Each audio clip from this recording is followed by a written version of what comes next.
এটা এক ধরনের এর থেকে ভণ্ডামি, মানে উনি একটা সংসদের মধ্যে দাঁড়িয়ে উনি ওনার ভণ্ডামি, ওনার হিপোক্রেসিকে জাতির সামনে প্রকাশ করছেন যে আমরা স্বীকার করে নিচ্ছি যে নির্বাচন যেন কোনোভাবেই পিছানো না হয়, সেজন্য আমরা একরকমের করেছি মুঘলের হাতে, খানা খেতে হবে একসাথে।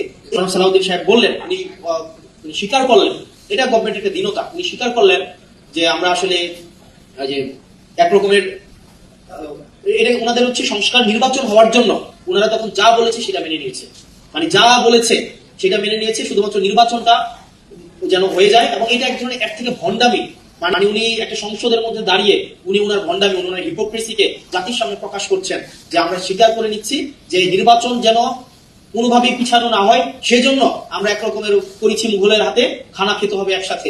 এইভাবে হচ্ছে আমরা নির্বাচনটাকে মেনে নিয়েছি এবং সংস্কার ওই সময় আপনারা যা বলেছেন সেটাকে আমরা মেনে নিয়েছি। এখন যেহেতু আমরা নির্বাচিত হয়ে গিয়েছি, এখন আর মানুষকে, পিপলকে কেয়ার করার আমাদের কোনো সময় নেই।